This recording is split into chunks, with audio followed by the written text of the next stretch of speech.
본 방송에서 제공하는 투자 정보는 투자 판단에 대한 조언입니다. 방송에서 제공하는 주식의 가치, 가격 상승 및 가격 하락에 대해서는 방송사에서 보장하지 않습니다.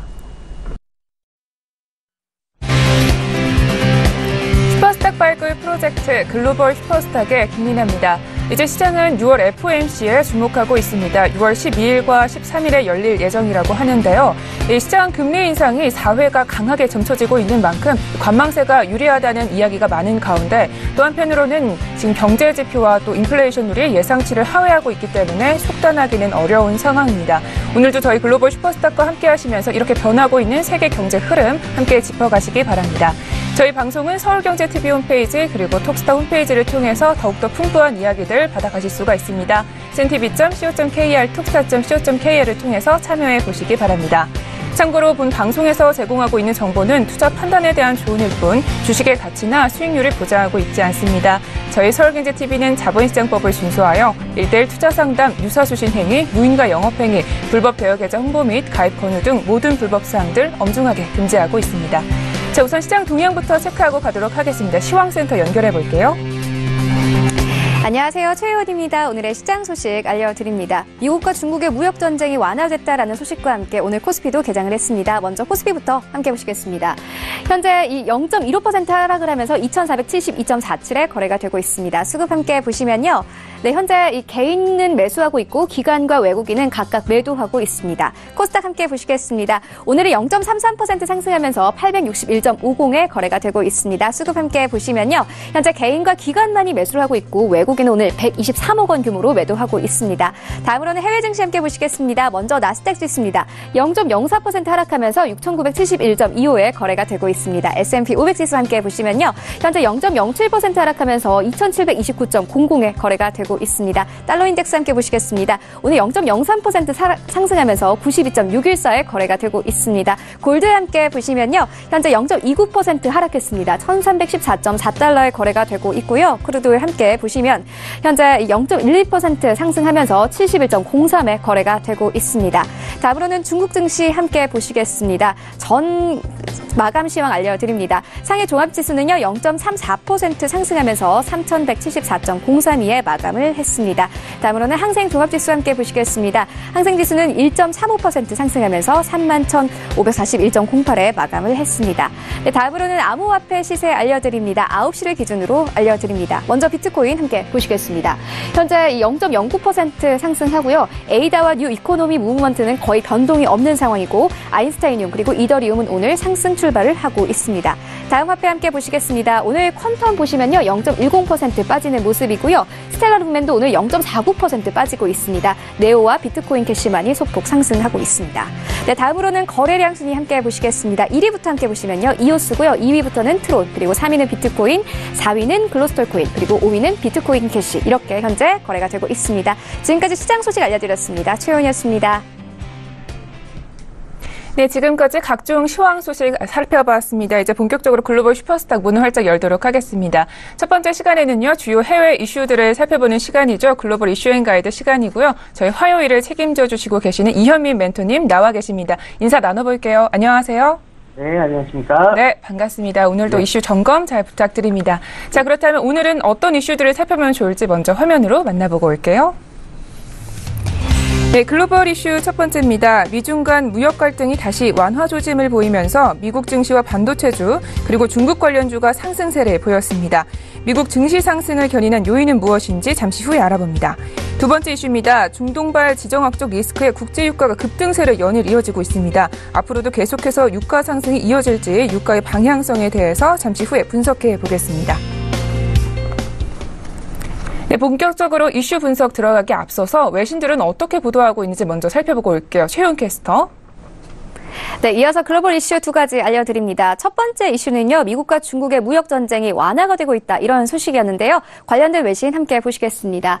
이 채널 아시아에 나온 뉴스고요. Wall Street edges higher on United States-China trade optimism이라는 제목의 기사입니다. 미중 무역 전쟁 우려 완화로 이 미국의 증시가 상승했다, 이런 기사인데요. 관련된 내용 조금 더 자세히 보시겠습니다. 네, 현재 뉴욕 증시 3대 지수가 상승했다, 이렇게 설명을 하고 있습니다. 미국 중국 간 무역 전쟁 우려 완화가 미국 증시를 견인했다. 이렇게 설명을 하고 있는데요. 이 트럼프가 트위터에 남긴 글을 함께 보시겠습니다. 이 기사에서는요. 이 트럼프가 트위터를 통해서 중국 업체 GTE가 신속하게 사업을 다시 재개하도록 하겠다라고 밝히면서 이 현재 미국과 중국의 무역 전쟁을 완화시켰는데요. 네, 다음 이슈 또 함께 보시겠습니다. 두 번째 이슈는요. 이 국제 유가가 상승했다라는 소식입니다. 관련된 외신 함께 보시면요. 마켓워치에 나온 기사고요. 제목 보시면 Brent oil reclaimed 3.5-year highs as Middle East violence beats oil flow concerns라는 제목의 기사입니다. 보시면 국제 유가가 중동 유혈 사태에 상승했다. 이 3년 반 만에 최고치다. 이렇게 현재 설명을 하고 있습니다. 관련된 내용 조금 더 자세히 보시겠습니다. 네, 현재 이 기사에서는요. 국제 유가가 팔레스타인 가자 지구의 대규모 유혈 사태에 상승했다. 이렇게 설명을 하고 있습니다. 관련된 워딩 조금 더 자세히 보시겠습니다. 한 애널리스트가 한 말을 이렇게 인용을 하고 있는데요. 아주 짧게 이야기를 했습니다. Brent is on a tear. 이 브렌트유는 현재 아주 불안정한 상황이다. 이렇게 설명을 하고 있습니다. 미국과 이란 간의 대치와 그리고 중동 불안이 고조가 되면서 국제 유가가 조금 불안정한 모습을 보이고 있다. 이렇게 설명을 하고 있는데요. 전문가들은 어떻게 생각하고 있을까요? 함께 만나보시겠습니다. 네, 본격적으로 이슈 분석 시작해 보도록 하겠습니다. 지금 미중 간 무역 정쟁이요. 정말 생각보다 좀 오래 지속되고 있고 또 자주 언급되고 있습니다. 자, 이번에는 어떤 이슈 때문에 이 미국 증시가 상승한 건가요? 네, 먼저 트럼프 대통령이 방금 이렇게 이제 해주셨던 것처럼 이제 GT에 관련해서 일단은 제재를 이제 좀 완화시킨다는 이러한 부분이었는데요. GT 같은 경우 불과 지금 한 달 전만에 하더라도 지금 약 7년 동안 일단은 제재를 좀 부품 판매를 7년 동안 좀 금지한다는 이런 발언을 했는데 바로 한 달 만에 좀 말바꾸기 입장으로서 어떻게 보면 지금 중국과 그 고위급 무역 협정이 이번 주에 일단은 재개될 예정인데 이러한 부분에 앞서서 지금 조금 더 무역 긴장감을 완화한다는 이러한 내용이었습니다. 자, 이러한 발언들을 지금 좀 밝히면서 지금 전반적으로 좀 GT에 일단은 좀 납품하고 있는 최대 공급업체죠. 아카시아 일단 커뮤니케이션이 일단 8.7% 정도 상승을 보였고요. 루멘텀 홀딩스 같은 경우도 약 2.2%를 일단 상승을 보였습니다. 전반적으로 이러한 무역 긴장감 완화가 되다 보니 전반적으로 이제 지수는 좀 상승세를 이끌었지만은 지금 중국에서 또 화답을 또 보였던 부분들도 있었습니다. 그래서 어제 아시아장에서도 전반적으로 조금 상승에 좀 호재 쪽이 있었는데 중국의 미국 반도체 업체인 퀄컴의 네덜란드 차량용 반도체 업체인 NXP에 일단은 인수승인을 일단 검토한다는 일단 소식이 나왔었습니다. 그러면서 전반적으로 지금 미국 중간에 서로 완화하려는 이러한 화답과 그리고 이러한 발언들을 통하면서 이번 주에는 조금 더 무역 긴장감 완화가 되지 않을까. 그래서 전반적으로 미국 3대 지수를 좀 이끌었지만은 어제 근데 생각보다 미국 3대 지수가 큰 상승폭으로 일단은 상승하지 못했던 부분은 애플의 주가가 좀 주춤을 했죠. 그래서 좀 다우 지수와 지금 나스닥 지수 등 이제 S&P까지도 전반적으로 좀 이러한 지금 상승세 동력을 상승 동력을 조금 잡아놨던 부분은 있지만은 시장에서 일단 바라보는 시각은 애플은 다시 한번 조금 더 반등을 하면서 주가는 조금 더 상승적으로 열어둘 수 있다라고 일단은 보여지고 있고요. 현재 지금 미중 간의 문제 자체가 짧게 지금 한 달이 아닌 약 2달간에 걸쳐서 계속 입장이 계속 반복되는 듯 어떻게 보면 협상을 진행하면서 서로 어떻게 보면 물밑 협상도 하겠지만 이런 부분에 자기네들의 이권도 또 챙기는 부분들이 있기 때문에 이제 시장에서는 이런 부분들 자체가 큰 악재로 일단은 작용하기보다는 어느 정도 일단은 선반영이 되어 있기 때문에 큰 이슈가 아니라 일단 지금 전반적으로 증시는 좀 상승장으로 좀 더 열어두는 게 맞지 않을까 싶습니다. 네, 알겠습니다. 이 트럼프 메시지를 시장에서는 좀 호재로 해석을 했군요. 자, 이렇게 해서 첫 번째 이슈는 여기까지 알아보도록 하겠습니다. 두 번째 이슈로 넘어가 볼 텐데요. 국제유가가 계속해서 오르고 있습니다. 이 때문에 아무래도 수입 물가도 지금 4달째 계속 상승세를 타고 있는데 좀 걱정입니다. 앞으로 좀 유가 방향 어떻게 보시나요? 네, 일단 요즘 최근 유가가 공허행진을 보이면서 이제 시청자 여러분들과 시장 참여자분들도 이제 진짜 $80까지 갈 것인가 이런 부분에서 일단은 많이 궁금증을 가지고 있으실 것 같은데요. 일단은 제가 보는 입장은 기본적으로 일단은 조금 더 상승 여력을 일단 열어두는 것이 맞습니다. 자, 일단 전일의 경우에는 원유 시장에서 일단 오펙에서도 일단 유가 자체가 생산량이 지난달에 조금 더 많이 일단은 증가했다라는 이런 발언을 했는데도 불구하고 어제 계속 상승세를 보였었죠.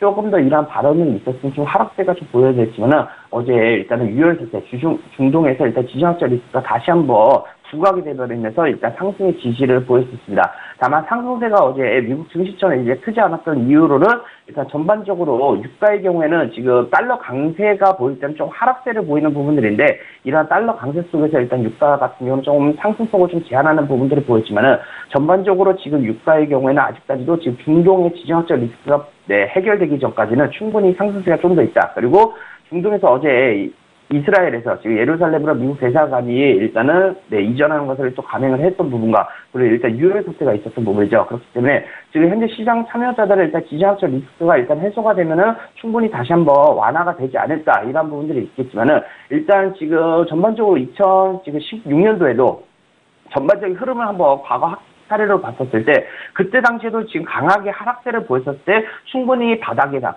이런 부분들이 있었지만 26달러까지 조금 단기간 내려갔던 부분들이 있죠. 다만 지금 최근 단기간에 또 상승 부분이 보이는 게 일단 지정학적 리스크와 그리고 일단은 원유 생산량 증가에 따라서 일단 전반적으로 이런 부분이 계속 이제 하락세로 추세 전환할 수도 있는 부분이 있겠지만요. 아직까지는 이제 80달러까지 충분히 시장에서도 약간 기대감을 또 갖는 부분들도 있기 때문에 전반적으로는 지금 눌림장에서는 최대한 매수 관점으로 그리고 일단 중동의 지정학적 리스크가 해소된다고 하더라도요. 이 부분에서 충분히 큰 하락세를 안 보인다 했을 때는 지지할 때만 그래서 70달러대만 무너지지 않는다면 아직까지는 좀 80달러대까지도 충분히 열어둘 수 있지 않을까 싶습니다. 네, 과거 이력을 좀 살펴보면 앞으로 조금 더 상승할 수 있다라는 멘토님의 의견이었습니다. 자, 이렇게 해서 이슈 두 가지 잘 짚어봤습니다. 이번엔 이슈 두 가지를 바탕으로 해서 우리 멘토님이 가이드를 주실 시간인데요. 네, 멘토님, 오늘은 어떤 가이드를 준비해 주셨나요? 네, 일단 장기적으로 뛰어난 성적을 얻으려면은 일단 단기적으로 나쁜 성적을 일단 견뎌내야 된다라는 이러한 가이드입니다. 네, 단기적으로 나쁜 성적은 좀 견뎌내라. 근데 이 단기적 나쁜 성적이 계속 오래되면 내가 잘하고 있는 건지 불안하거든요. 이 부분 어떻게 판단하면 좋을까요? 네, 일단 먼저 이 지금 가이드라인 같은 경우는 일단 찰리명과 일단 투자 명언이었는데요. 지금 기본적으로 우리가 시장 자체에서 일단은 우리가 좀 나쁜 성적을 거둘 수도 있습니다. 근데 이럴 때는 사실 우리가 일단 잘하고 있는지 못하고 있는지에 대해서는 한번 뒤돌아볼 필요성인데 시장의 참여자들, 특히 우리 시청자 여러분들도 투자를 하다 보면 나쁜 성적을 거두다 보면 이게 우리가 잘못된 것인지 잘된 것인지 다시 한 템포 쉬면서 한번 돌아볼 필요성이 있지만 지속적으로 좀 계속 대응하는 부분들이 있죠. 이럴 때는 좀 한 템포 쉬면서 시장 자체가 좋은지 안 좋은지를 일단 다시 한번 판단하는 것이 좋고요. 우리가 투자를 하다 보면 분명 시장 자체가 좋은 장도 있고 안 좋은 장 자체도 있습니다. 그렇기 때문에 분명히 일단은 우리가 일단 잘하고 있는 방법인지 만약에 우리가 잘 대응했다 하더라도 시장이 안 받쳐줬을 때는 이때는 좀 살짝 나쁜 성적을 거둘 수도 있겠지만은 기본적으로 원칙과 그리고 기본적 분석만 일단 우리가 충실히 이행하고 있다면은 장기적으로 볼 때는 충분히 좋은 성적을 거둘 수 있다라는 말씀을 드리고 싶습니다. 네, 알겠습니다. 이 시장 분석이 제대로 되면 나를 좀 믿었으면 좋겠습니다. 자, 그러면 지난 장에 좀 어떤 트레이딩을 보여주셨는지 살펴보도록 하겠습니다. 그리고 오늘 장은 어떻게 전략을 펼치면 좋을지도 설명 부탁드릴게요. 네, 먼저 유로FX부터 봐보도록 하겠습니다. 먼저 유로FX의 경우에는 전일 일단 좀 아시아장에서 좀 강한 상승세와 그리고 미국장 열리기 전까지도 이러한 식으로 상승세를 좀 보였던 부분들이 있는데요. 전반적으로 어제 20선 자체에서 눌림 자체를 주면서 좀 매수세를 강하게 보였으면은 1.203 라인 자체가 일단은 어제 강한 저항이었는데 딱 이 라인 자체를 돌파하지 못하고 좀 하락세 자체를 보였었습니다. 전반적으로 지금 어제 같은 경우는 지표할 때 좀 부재로 인해서 일단 전반적으로 큰 흐름 자체가 나타나진 않았지만은 이제 어제 같은 경우는 이제 전저점이 이런 식으로 계속 매수세로 올라왔을 때 좀 매수 대응으로서 일단 접근을 했었었고요.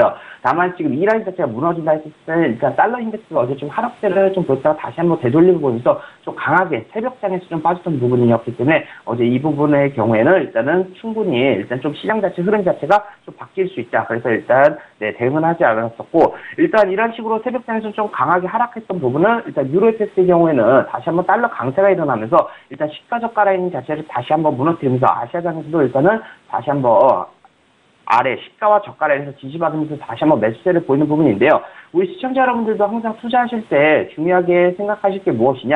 아래쪽에서 시가 저가 라인 자체가 일단은 같이 위치했을 때는 제가 강한 지지 라인이 된다고 그랬었죠. 그렇기 때문에 이 라인 자체가 무너지기 전까지 일단 매수적 관점으로 대응하시는 게 좋다. 그렇기 때문에 금일의 경우에도 아래 시가와 저가 라인 자체가 같이 위치해 있는 만큼 일단은 시가 저가 라인 자체가 무너지기 전까지는 단기적으로 1.97 라인대 그리고 추가적으로 1.20 라인대까지는 일단 단기적으로 매수 접근이 유리할 것으로 보여집니다. 또한 중장기적으로 일단 유로FX의 경우에도 보면은 일단은 지금 다시 한번 상승 흐름을 타고 있기 때문에 충분히 일단 일단 1.19 라인 자체가 무너지기 전까지는 일단 매수적 접근이 좀 유리할 것으로 보여지고요. 다만 1.197 라인 자체를 쉽게 경신하지 못한다 할 때는 추가적으로 약간 박스나 횡보세 장 자체가 일단 나올 수 있다는 점 참고하시면 좋을 것 같습니다.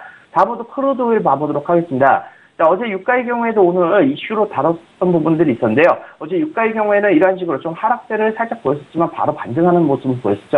어제 원유 시장에서는 충분히 하락을 할 수 있는 이러한 발언들도 있었지만은 지정학적 리스크로 인한 상승세를 보였습니다. 금일의 경우에 일단 시가와 고가 라인, 아까 전 유로FX와는 반대로 위쪽에서 일단은 강한 저항 역할을 할 것으로 보이는데요. 1차적으로 71.20 라인과 26 라인 올라타기 전까지는 단기적으로 일단 매도적 접근으로 일단 전일 시가 라인 부분이었던 70.50 라인까지는 일단 충분히 하락세로 열어두면서 대응하신 것이 유리할 것으로 보여집니다. 지금 일단 수요일 원유 재고 발표 전까지는 아직까지는 지정학적 리스크 외에는 다른 이슈들은 없기 때문에 지속 위아래로 조금 흔드는 장 자체가 좀 보여질 것으로 보이는데요.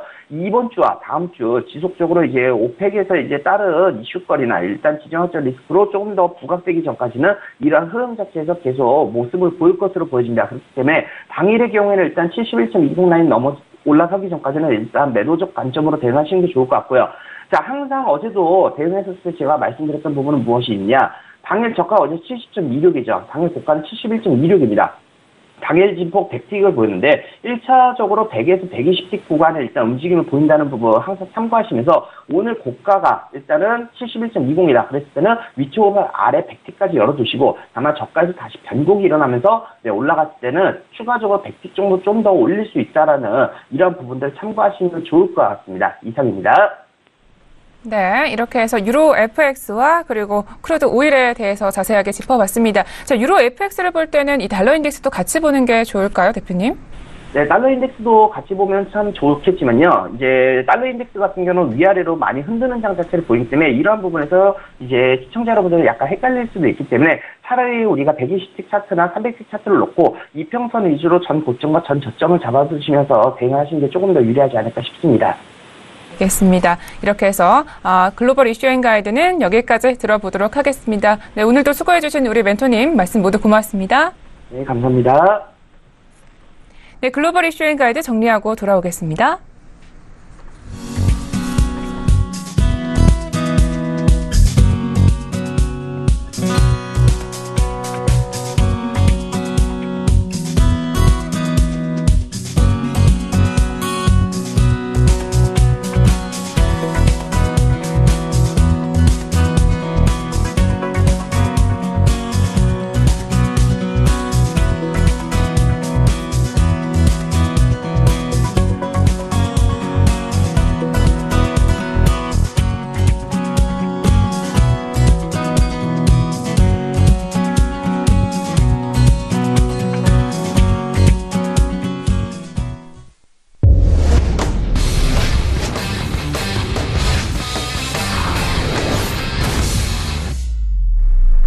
슈퍼스탁을 찾아가는 여정에서 여러분의 가이드가 되어드리는 저희 글로벌 슈퍼스탁, 이번에는 차이나 이슈 앤 가이드 시간으로 돌아왔습니다. 중국 시황 이야기 그리고 유망투자 종목에 대해서도 소개를 들으실 수가 있습니다. 저희 김정철 본부장님과 연결해서 이야기 나눠볼게요. 네, 본부장님 안녕하세요. 네, 안녕하십니까. 네, 반갑습니다. 자, 오늘도 본부장님과 함께 다양한 이슈들 점검해 보도록 하겠습니다. 자, 그렇다면 오늘은 어떤 이슈들을 가지고 오셨는지 먼저 화면으로 만나보겠습니다. 그 전에 일단 전일장의 좀 중국장 어떻게 마감이 됐는지 얘기를 들어보고 싶은데요. 네, 중국장 어떻게 끝났나요? 일단 상여 증시는 소폭 상승했고요. 선정 성분 지수 역시 소폭 상승을 했고 창업한 지수가 소폭 하락했는데 일단 팍스콘 증시가 어제 저희가 소개를 해드렸죠. 팍스콘이 상해 상장된다는 그 소식 때문에 좀 증시가 조금 상승을 했습니다. 보시면은 이제 소폭 상승한 모습을 보여줬는데 일단은 저희 방송이 항상 빠르고 정확하기 때문에 방송에서 언급한 게 다 중국 증시에 반영된다. 이렇게 보시면 좋을 것 같아요. 그리고 본토 A주가 MSCI 이머징 마켓에 이제 편입을 앞두고 있어가지고 MSCI가 지수 조정한다는 얘기 때문에 추가적으로 상승세가 좀 유입되고요. 그 다음에 지금 이제 최대 하두가 되고 있는 GTE의 업무 정상화를 위해서 시진핑 주석하고 트럼프 대통령하고 이제 무역 갈등을 이제 해결하려고 한다라는 그런 기대감 때문에 이제 그런 부분도 좀 반영이 됐다. 이렇게 보시면 좋을 것 같습니다. 1년 상장 그러니까 1년이 안 된 2년 미만 미배당 종목들 차신주라고 하는데 이 차신주들이 6% 넘는 폭등을 보여줬고요. 반면에 이제 항공기 제조, 선박, 조선, 석유 뭐 이런 데가 좀 하락했는데 이게 왜 하락했냐면 미국하고 무역전쟁 하게 되면 수혜받을 업종이었거든요. 보잉 항공기 제재를 하게 되면 중국 항공기가 더 잘 팔릴 거니까. 근데 이제 그 부분이 아주 좀 하락을 했던 그런 장이었습니다. 네. 이 무역 갈등 완화 조짐 및 중국장에도 호색으로 받아들여졌습니다. 자, 그렇다면 오늘장 이슈 먼저 분석해 보도록 하겠습니다. 화면으로 만나볼게요. 네, 차이나 이슈 첫 번째입니다. 중국 GT에 대한 강력 제재를 일관하던 트럼프 대통령이 돌연 태세를 바꿨습니다. SNS를 통해서 시진핑 주석과 GT 영업 정상화를 위해서 논의 중이라고 밝힌 건데요. 확 바뀐 이 트럼프의 속내는 무엇인지 잠시 후에 자세히 분석해 보겠습니다. 네, 두 번째 차이나 이슈입니다. 전통적 비수기인 4월임에도 불구하고 4월 중국 자동차 판매량이 증가했습니다. 그 이유에 대해서 잠시 후에 알아볼게요. 네, 이 글로벌 이슈앤 가이드에서도 이 GT 뉴스에 대해서 다뤄봤는데요. 한 번 더 좀 자세히 더 다뤄보도록 하겠습니다. 우선 첫 번째 이슈 살펴볼게요. 네, 본부장님. 네, 사실 어제 제가 얘기 드렸죠. 어제 얘기 드렸습니다. 사실 흘러가는 얘기가 어제 이제 GT 트윗이 나왔다고 얘기를 드렸어요. 왜냐면 제가 트럼프 대통령하고 친구가 돼 있거든요. 그래서 볼 때마다 실시간으로 보고 있는데, 사실 제 관점에서 해석하는 게 좀 더 정확할 수 있다. 뭐 이렇게 좀 얘기를 드리지만, 일단 시진핑 주석하고 GT 관련해서 논의를 좀 하기 시작했습니다. 논의하기 시작했고 2차 무역 협상을 앞두고 이제 출구 전략으로 좀 모색하고 있는 것 같고요. 뉴욕 부총리가 오늘 미국으로 이제 날아갑니다. 날아가기 때문에 날아가서 이제 좀 잘 해보자 뭐 이런 얘기 할 것 같습니다. 그래서 지금 뭐 이런 얘기들이 좀 오가고 있는 그런 상황입니다. 네, 어제 우리 본부장님과 어제 트럼프 대통령의 협상 전략에 좀 문제가 있다, 뭐 이런 얘기를 좀 나눈 바가 있었는데요. 때마침 좀 트럼프 대통령이 SNS를 통해서 지금 중국의 GT에 지금 면죄부를 준다라고 발표를 했습니다. 이 부분 좀 트럼프 대통령이 자기의 협상 전략에 실패했다라는 거 좀 인정한 부분이 될까요? 네, 인정한 거죠. 제가 봤을 때 어제 이제 제가 이 글로벌 슈퍼스타가 얼마나 대단한 프로그램인지 다시 한번 느끼는데요. 제가 어제 미국 트럼프 대통령 협상 전략에 문제가 있고 패배할 가능성이 높다라고 제가 계속 얘기 드렸잖아요. 또 결국은 이제 트럼프 대통령이 또 손을 벌렸어요. 손을 벌렸는데 현재 트럼프 협상 전략이 너무 진부하고 노출이 너무 많이 되어 있습니다. 강경하게 나갔다가 나중에 슬금슬금 반 빼는 그런 전략 너무 뻔하죠. 어제 제가 얘기 드렸는데 실제로 북미 정상회담에서 중국 영향력이 커져버리니까 다른 카드로 무역전쟁의 단초가 될 수 있는 GT 제재에 대해서 이걸 좀 완화시켜줬다. 뭐 이렇게 보시면 좋을 것 같고요. GT 제재 이유가 중요해요. GT 제재 이유가 사실 핵 개발하고 있는 북한하고 이란에 교류를 했다는 거거든요. 교육을 했다는 건데 그게 이제 유엔 제재인데 유엔 제재 위반한 거예요. 위반한 거기 때문에 이 기업 제재를 받아야 되는데 기업 제재를 안 받고 풀어주는 거죠. 결국은. 중국도 사실 이제 이게 조금 억울한 건 아니에요. GT가 이제 거기에 대해서 인정을 했고, 이제 다만 GT가 또 미국 의회 청문회 출석할 때 거짓말을 했어요, 또. 거짓말을 하고 오히려, 미국을 좀 농락하는 그런 행동을 하니까 미국이 분노해가지고 그렇게 한 건데, 지금 중국도 이제 만약에 미국이 계속 이 제재 이어가면, 미국 퀄컴이 이제 네덜란드 MPX 반도체 인수하려고 하는데 그걸 지금 반대하고 있거든요. 인수 반대하면 반독점 조항이 있어가지고 중국이 반대하면 인수 못합니다. 퀄컴은. 그래서 그것 때문에 이제 서로 딜하는 협상이 아닌가. 그리고 북미 정상회담 때 조금 미리 이제 북한한테 좀 양보를 하는 거죠. 그래서 이제 이런 식으로 좀 벌어지고 있는 구도가 아닌가 그렇게 좀 생각을 해봅니다. 네. 그러니까 이 GT가 지금 북한과 문제로 지금 미국 제재를 받은 거라고 하신 거잖아요. 미국이 지금 7년간 이 GT의 비메모리 반도체를 공급을 중단시켜버렸어요. 좀 굉장히 좀 상당히 타격이 좀 있었을 걸로 보고 있는데요. 이 GT는 좀 어느 정도로 타격을 받았나요? 그 타격 자체가 거의 막대합니다. 막대한 게 비메모리 반도체, 그러니까 우리가 흔히 말하는 CPU, AP 칩 이런 거 다 비메모리거든요. 비메모리 반도체 같은 경우 미국에서 전량 다 수입합니다. 중국 같은 경우는. 다변화를 위해서 한국 등에 이제 긴급하게 좀 이번에 알아봤는데 생산이 쉽지가 않아요. 라인 깔고 하는데 시간이 오래 걸리기 때문에. 그리고 팹리스 기술이 없기 때문에 한국이 파운드리 기술이 괜찮거든요. 애플이 AP칩을 삼성전자에서 계속 만들었어요. 그러다가 TSMC로 바꾼 뒤로 애플이 삼성한테 따라잡혔어요. 왜냐하면 수율이 안 나와서 분량이 많이 나오기 시작하면서 삼성전자가 제일 잘 만드는데 TSMC로 바꾼 뒤로 AP칩 완성도가 떨어지면서 단가는 올라가고 오히려 좀 안 좋았거든요. 이제 그만큼 만드는 기술력은 저희 비메모리는 좋은데 펜리스, 설계가 약간 저희가 전방이 약간 딸리거든요. 저희도 한국 같은 경우도요. 그래서 이제 한국 긴밀하게 알아봤지만 해결책을 못 찾은 거고요. 선전 공장이 가동을 좀 중단했습니다. 그리고 8만 명, GT 8만 명이 대량 실업이 나올 위기였고요. 협력사 같은 경우는 일을 아예 못해서 강제 휴업 조치한 그런 상황이었거든요. 중국 증시에서도 또 GT는 거래 정지된 상태고요. 이미 제가 글로벌 슈퍼스타 중국 유시엔가에 대해서 GT는 거래 정지했다라고 제가 얘기 드렸고요.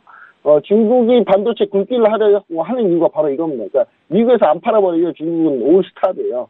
그러니까 또 하나의 해결책은 이제 한국같이 반도체 기술력 좋은 나라에 이제 다변화하는 게 좋은데 이제 비메모리에 집중하면서 이제 오히려 근데 중국이 전략을 잘못 쓰고 있어요. 한국이 강점이 있는 메모리에 중국이 지금 투자를 하고 있거든요. 비메모리에 투자를 해야 되는데 중국도 지금 한치 앞을 좀 잘 못 보는 것 같은데 그래서 제가 봤을 때는 이런 부분들이 좀 GT에 큰 타격이 되고 있었다. 이렇게 좀 얘기할 수 있겠습니다. 네, 이 본부장님의 설명을 듣다 보니까 우리나라 비메모리 반도체 쪽에 굉장히 힘이 강하다라는 걸 다시 한번 확인할 수가 있었던 것 같은데요. 이 이슈에 대해서 사실 미국 내 파장도 굉장한 것 같습니다. 이 조금 황당한 거는 불과 몇 시간 전에 지금 존 볼튼 이 국가안보보좌관이 사실 이란 핵협정에 대해서 우리는 탈퇴를 했기 때문에 관련해서 그런 이 기업들도 우리는 제재를 할 것이다 이런 얘기를 한 바가 있는데 바로 지금 트럼프 대통령이 지금 GT에다가 면죄부를 좀 줬단 말입니다. 이 내부에서 좀 이야기가 오고 간 게 없는 건지 지금 좀 웃긴 상황이 벌어진 것 같은데 그죠? 어떻게 보시나요? 네. 제가 봤을 때 이거 완전 개그 프로그램이거든요. 왜냐하면 존 볼튼 국가안보보좌관은 이란 제재했으니까 이란하고 거래하면 유럽한테 하는 얘기예요. EU 기업들한테 하는 얘기인데 이란하고 거래하면 바로 제재할 거야. 이래놓고 몇 시간 뒤에 트럼프 대통령은 GT는 풀어주겠다. 하니까 얼마나 코미디입니까?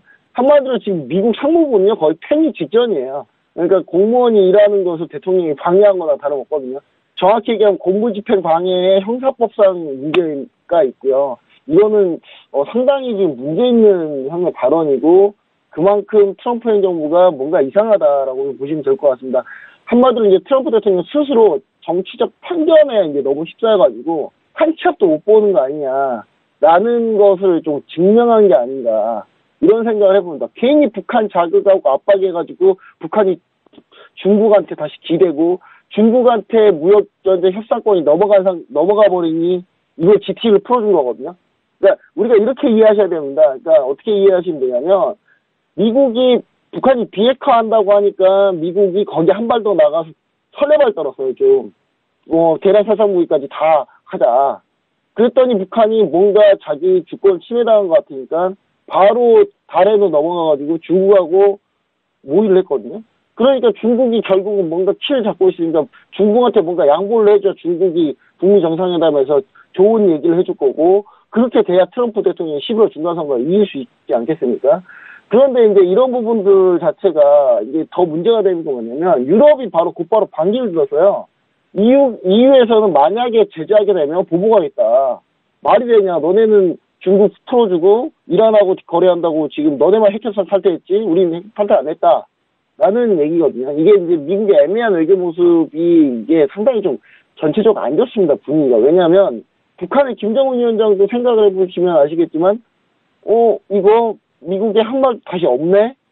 또 비핵화에 대한 의지가 약해질 가능성이 좀 있어요. 겨우 밥상 차려놨더니 한국에서 문재인 대통령이랑 해가지고 한국에 밥상 차려놨더니 지금 이 분위기 자체가 지금 자기들 정치적 이권, 그러니까 지지율 얻기 위한 쇼맨십으로 끝나면 어쩌나라는 그런 불안감이 좀 엄습해 오는 상황입니다.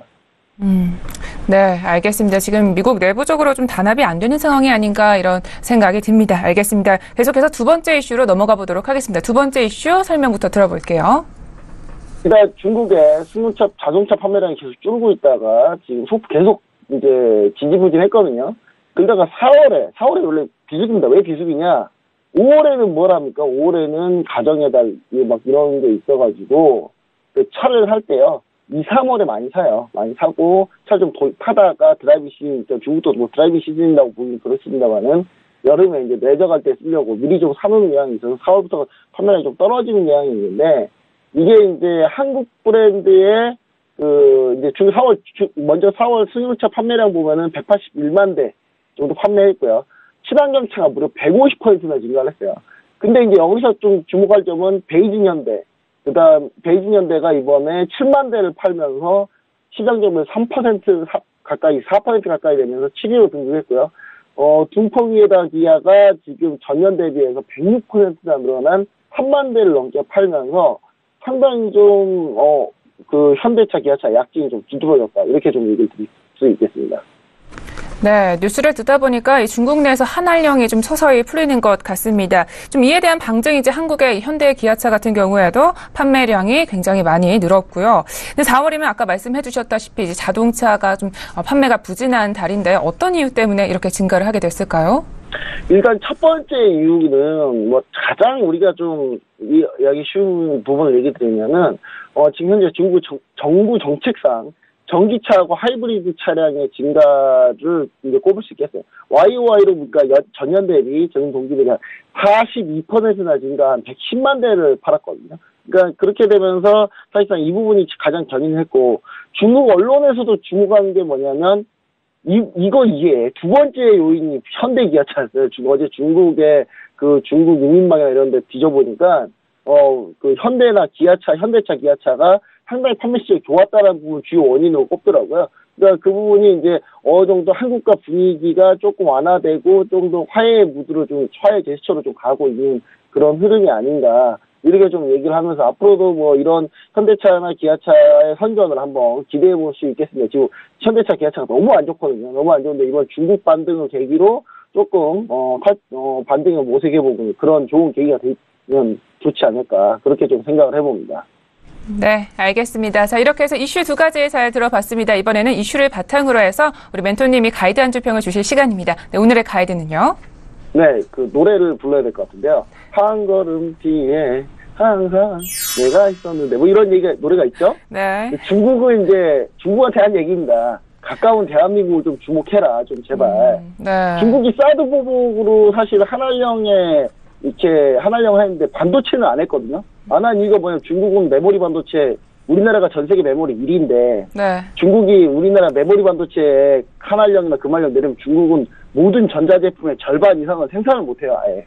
그러니까 한국이 만약에 메모리 반도체를 중국에 수출을 안 하면 중국은 모든 IT 기업들은 다 파산이라고 보시면 됩니다. 그러니까 그렇기 때문에 중국은 반도체는 안 건드렸거든요. 네. 그러니까 우리나라도 마찬가지지만 중국도 마찬가지고요. 지금 집중해야 될 거는 미국을 타겟으로 잡는다면은 비메모리에 집중을 해야 돼요. 비메모리요. 비메모리가 미국의 의존도가 높기 때문에 중국 같은 경우는 네. 비메모리 반도체 같은 경우는 파운드리 부분은 우리나라 기술이 상당히 좋아요. 근데 펜니스나 전방 쪽이 좀 안 좋아요. 전방 쪽이 안 좋기 때문에 한국도 그 부분을 좀 강화하려고 하고 있고, 최근에 삼성전자 이재용 부회장 바로 중국 넘어갔어요. 5월 초에 이 반도체 비메모리 반도체 때문에 넘어갔거든요. 그러니까 지금 우리가 지금 봐야 되는 게 중국과 지금 협력을 해서 비메모리를 어떻게든 미국에 이제 대항마를 키워야 된다. 중국도 우리나라를 좀 많이 이용을 해야 된다. 이렇게 좀 얘기를 좀 드리고 싶고요.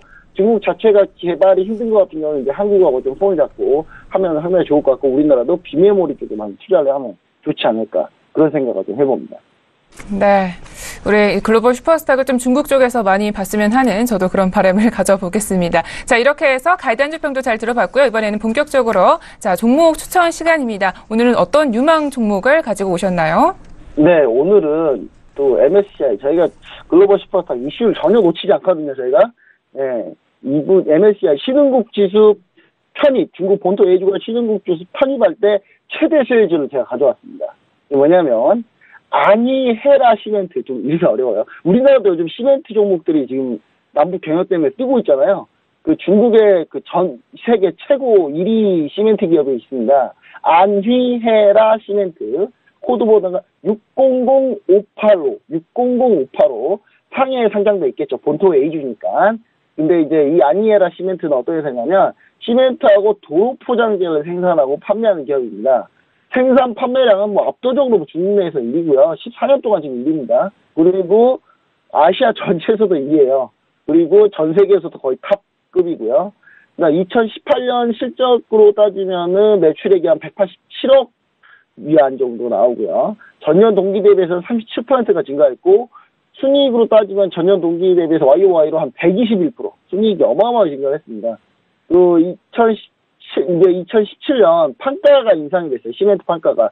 우리나라 시멘트 같은 경우 판가가 인상이 안 돼서 지금 그 기대감도 있어가지고 같이 오르는 건데, 2017년에는 이제 중국 같은 경우 판가가 인상이 됐고, 아니라 시멘트가 이제 적극적으로 동남아 지역에 진출을 하고 있어요. 그래서 그런 부분들이 글로벌적으로 클 수 있는 성장세를 가지고 있다. 특히 아니라 시멘트는요, 중국의 이 기본 건자재 제조 판매하는 기업들에서 시총 탑을 꼽는다면 거의 무조건 들어가는 회사거든요. 그러니까 지금 MSCI 시민국 지수 편입을 할 때 한 220개 종목을 MSCI에서 편입을 해요. 그리고 그걸 추종하는 전 세계 자금은 1경이 넘어요, 1경. 그러니까 조를 이렇게 1000조 넘어가면 1경이거든요.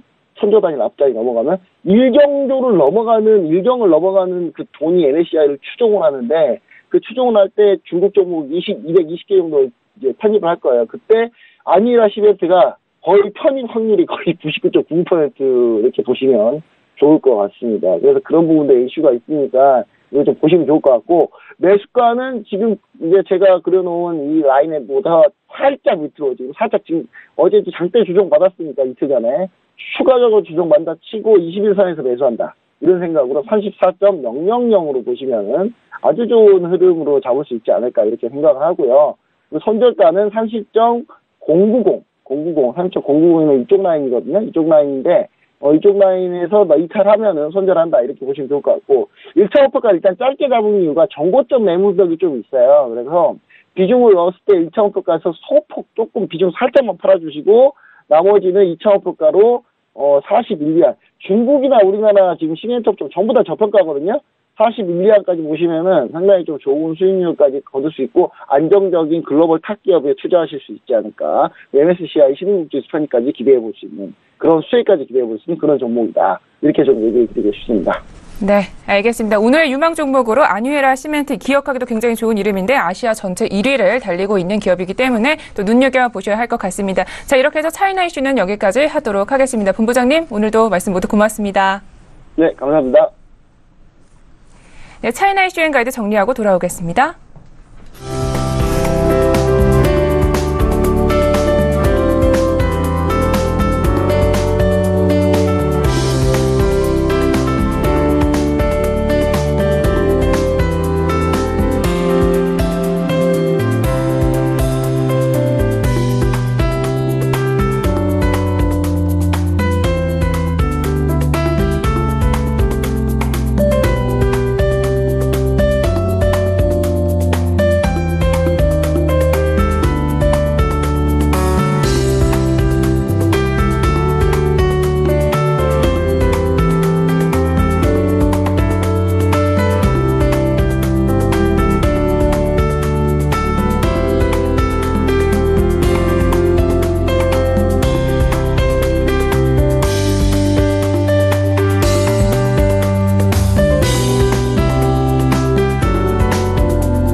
네, 세 번째 코너로 돌아왔습니다. 암호화폐와 관련된 엄선된 정보들만 드리고 있는 저희 글로벌 슈퍼스탁의 자랑 시간이죠. 코인 이슈 앤 가이드 시간입니다. 저희 선주 멘토님이요. 또 스튜디오에 나와주셨습니다. 인사 나눠볼게요.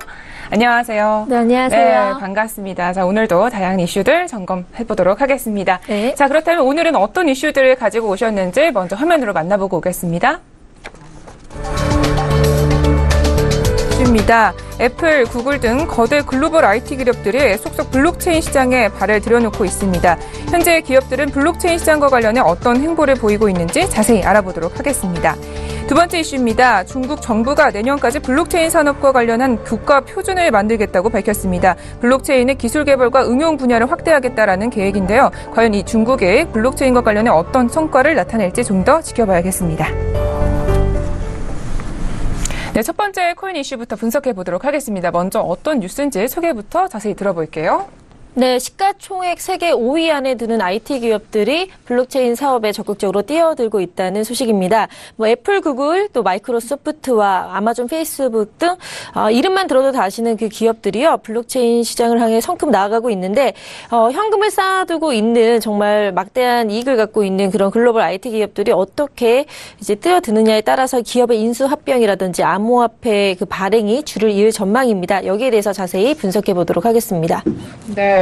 지금 시가총액 상위권, 특히 애플과 구글은 시가총액 상위권인 만큼 좀 앞으로 암호화폐 관련해서 어떤 행보를 보이고 있을지가 궁금한데요. 어떤 계획들이 발표가 됐나요? 네, 일단 1위인 애플 같은 경우는요, 블록체인 기반의 타임스탬프, 이 특허를 출원하는 등 특허와 관련된 그 확보를 집중하고 있고요. 또 구글 같은 경우는 블록체인 전단팀을 신설하고 자체 분산 원장 개발에 기반 구축에 이제 열심히 하고 있는데요.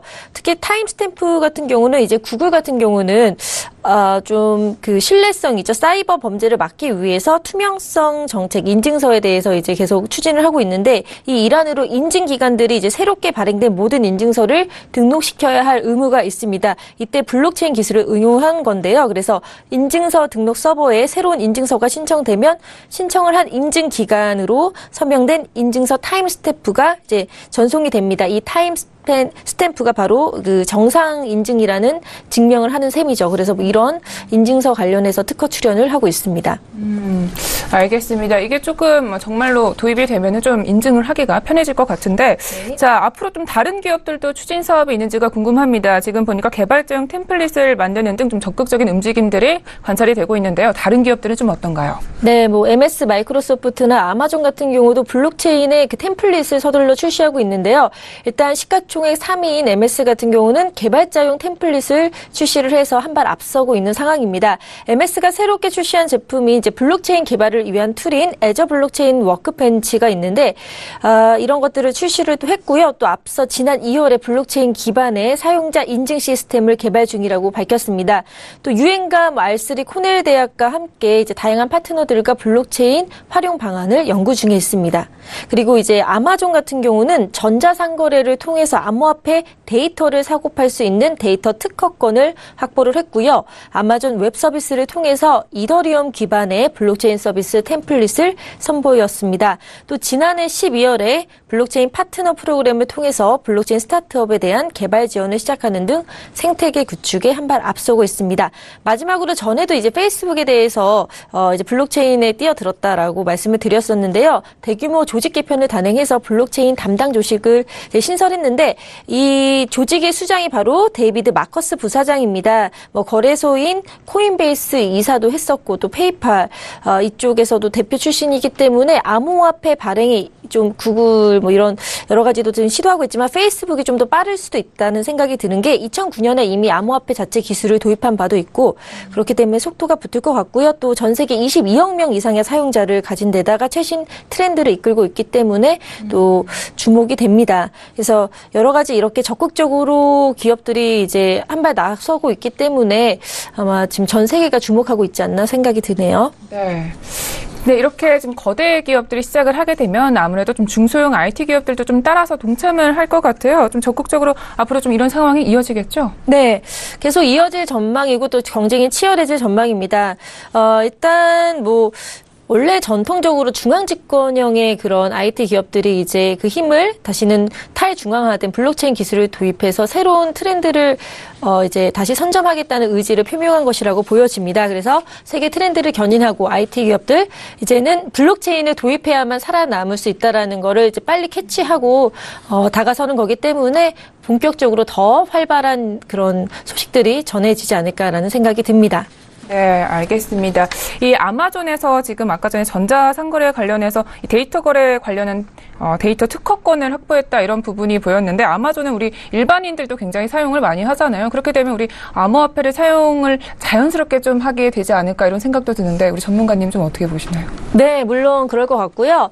아마존뿐만 아니라 여러 기업들이 이제 다 워낙 알려진 한국에서도 대중화대로 이렇게 많이 생활 곳곳에 이제 영향을 미치고 있는 기업들이기 때문에 아마 좀 실생활에서 적극적으로 활용이 되지 않을까, 뭐 아마존뿐만 아니라 생각이 듭니다. 네. 알겠습니다. 자, 이렇게 해서 코인 이슈 잘 분석해 봤습니다. 이제 본격적으로 암호화폐 잘 시장에 대응하기 위해서 우리 멘토님이 가이드 한 줄 평을 주실 겁니다. 네, 멘토님, 오늘은 어떤 가이드를 준비해 주셨나요? 네, 오늘의 가이드는 삼성도 LG도 함께 가자입니다.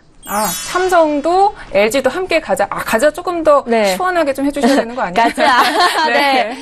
이게 뭐 암호화폐에서 이제 코인 투자하시는 분들이 한테 무슨 코인 가자 이렇게 막 말씀을 많이 하시는데요.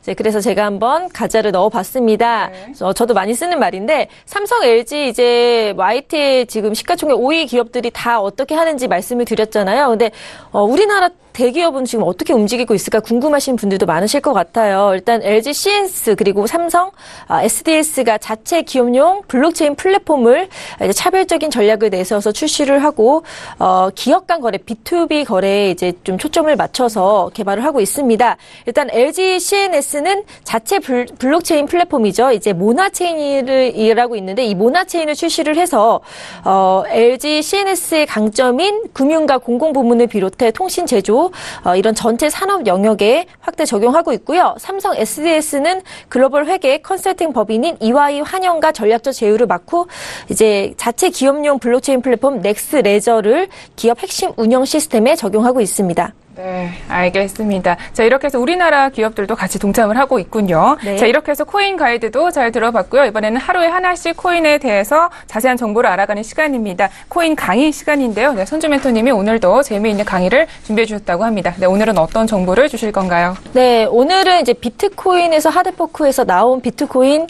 캐시에 대해서 말씀드리려고 합니다. 네. 자, 어제 시간이 없어서 이제 오늘 드디어 비트코인 캐시 코인 리뷰를 하는데요.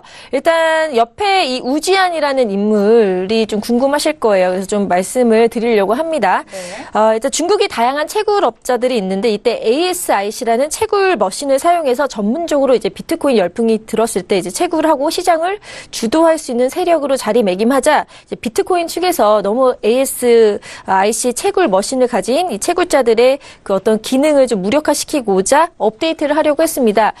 이때 비트코인 캐시에 대해서 이제 그 영향을 미친 우지안이 바로 등장을 하는데요. 이 비트코인의 해시 파워를 가장 많이 보유한 비트메인이라는 채굴장을 운영하고 있었는데 그 CEO입니다. 그래서 이런 ASIC를 무력하고 업데이트하는 걸 좀 반대하는 그 세력에 서서 적극적으로 새로운 약간 비트코인에서 좀 업데이트된 하드포크를 한 비트코인 캐시를 이제 만들어서 이게 2017년 8월 1일 이제 탄생하게 된 거죠.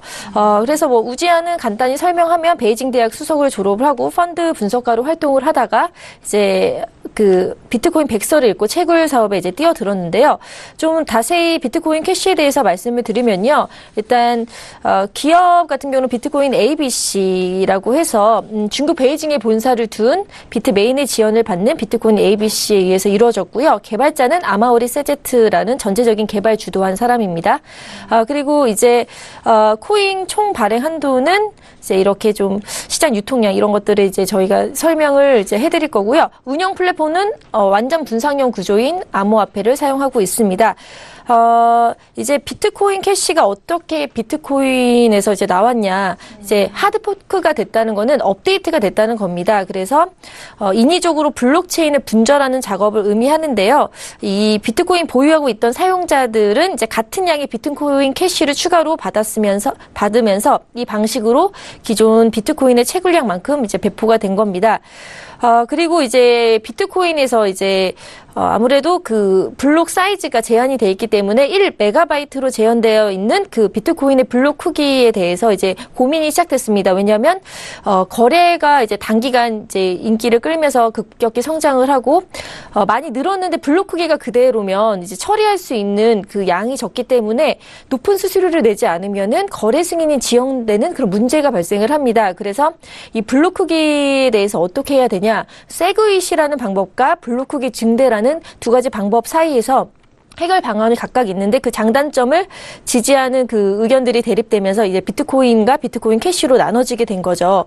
그래서 세그윗이라는 거는 이제 프로토콜의 서명 부분을 개선함으로써 블록 크기에 증가시키지 않아도, 그러니까 크기를 증가시키지 않아도 그 자체적으로 서명 부분이 이제 많이 용량을 차지하기 때문에 분리를 시킨 겁니다. 그래서 거래 기록의 많은 부분을 차지하는 서명 부분을 따로 분리해서 저장을 하다 보니까 최대 4MB 정도 블록 사이즈를 자연스럽게 확보할 수 있기 때문에 이 세그위 방식으로 하자, 아니면은 블록 사이즈를 유동성 확장을 해서 더 많이 좀 크기를 늘리자, 이런 의견이 있었는데, 비트코인 캐시 같은 경우는 이제 블록체인의 크기를 늘리자라는 데 중점을 두고 이제 개발이 된 거죠. 그래서 블록 사이즈를 1MB에서 최대 8MB까지 유동적으로 확장할 수 있는 비트코인 ABC 기술을 적용을 한 것입니다. 그래서 기존의 1MB의 블록 크기를 증가함으로써 한 블록에 들어가는 거래 수량을 늘릴 수 있게 됐고요. 이렇게 블록 사이즈를 증가시키기 때문에 확장성의 문제, 비트코인이 갖고 있는 그 문제를 해결함으로써 낮은 수수료와 빠른 컨펌으로 좀 더 많은 거래자들이 손쉽게 이용할 수 있도록 만들어진 겁니다. 네, 알겠습니다. 그러니까 이 비트코인 캐시가 비트코인과 좀 하나의 뿌리에서 나왔다라는 거죠? 네, 맞습니다. 알겠습니다. 새로운 사실을 또 알아간 것 같습니다. 자, 이렇게 해서 우리 비트코인 그리고 코인 시장에 대한 이야기 자세히 들어봤습니다. 오늘도 수고해주신 우리 멘토님 감사합니다. 네. 네, 오늘도 저희 글로벌 슈퍼스탁은 해외 선물과 중국 주식 그리고 암호화폐까지 전 세계를 대상으로 유망 투자 종목 발굴하기 위해 열심히 달려왔습니다. 저희 방송은 서울경제TV 홈페이지 그리고 톡스타 홈페이지를 통해서 더욱더 풍부한 이야기를 받아가실 수가 있습니다. centv.co.kr, 톡스타.co.kr을 통해서 또 참여해 보시기 바랍니다. 참고로 본 방송에서 제공하고 있는 정보는 투자 판단에 대한 조언일 뿐 주식의 가치나 수익률을 보장하고 있지 않습니다. 저희 서울경제TV는 자본시장법을 준수하여 1:1 투자상담, 유사수신 행위, 무인가 영업행위, 불법 대여계좌 홍보 및 가입 권유 등 모든 불법 사항들 엄중하게 금지하고 있습니다.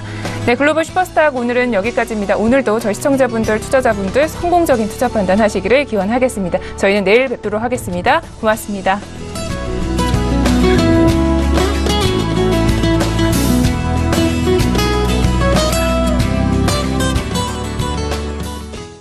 본 방송에서 제공하는 투자 정보는 투자 판단에 대한 조언입니다.